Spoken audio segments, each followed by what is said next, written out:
concrètes pour essayer d'y voir plus clair. Donc création d'une entité rugbystique basque, c'est ce qui est à l'étude, c'est pas encore acté, c'est ce qui est à l'étude, on est d'accord. Alors ce qui veut dire quoi? Que si cette entité naît, est-ce que l'Aviron et le BO existeraient toujours, oui ou non, Serge? D'abord, j'aimerais que on ne précipite pas le mouvement. Moi, je suis en discussion avec Alain depuis quelques temps. Nous partons sur des bases qui sont complètement différentes. Nous avons fait des analyses personnelles et des analyses par rapport à nos clubs respectifs. Moi, qui suis compétiteur, même vite qu'Alain, aujourd'hui, je me suis posé certaines questions, à savoir comment je pouvais continuer à exister ou à vivre dans ce championnat de top 14.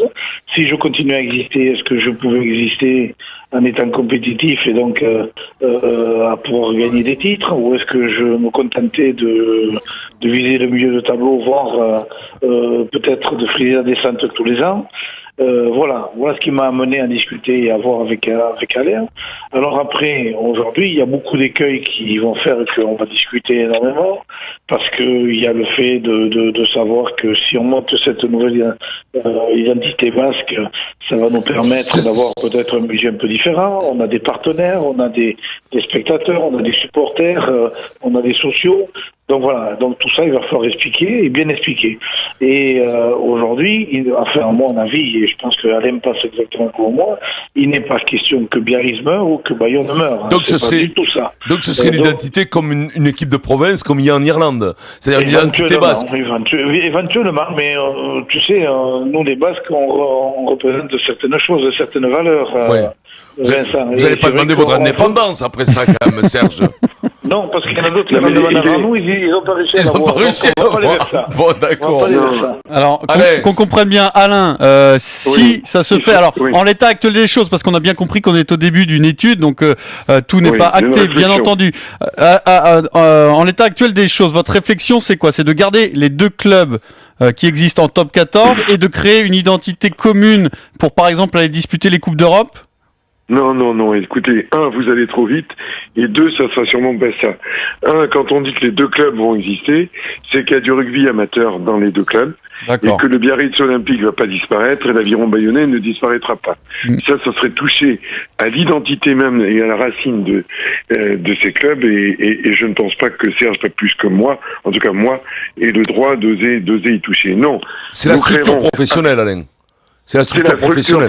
Voilà. C'est la structure professionnelle qui sera commune à cette entité. Voilà. Donc, on va former des joueurs à Biarritz, on continuera à en former à Bayonne, ils continueront à disputer leur championnat amateur, entre guillemets, et la structure professionnelle sera une.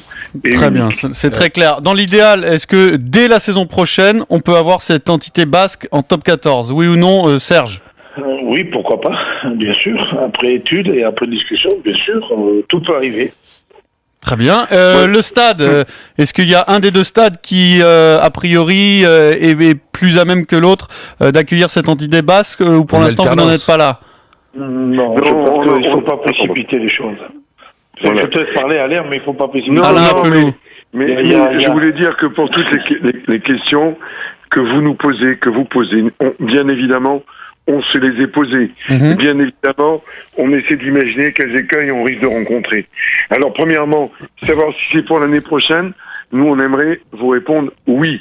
Vous dire qu'on le fera proprement, c'est ce qu'on va essayer de faire, bien évidemment.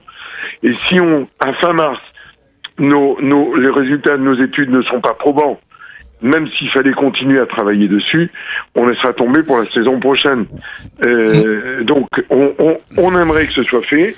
On va prendre toutes nos dispositions pour que quelque chose puisse se faire. On va créer on va commander des audits comptables, juridiques, fiscaux, sportifs. Le problème dont vous parlez, parce que Biarritz était sur un projet de stade, Bayonne aussi, bon, il est évident que tout cela nous prouve l'intérêt de faire des choses ensemble. À 4 km de distance, c'est difficile d'avoir deux stades.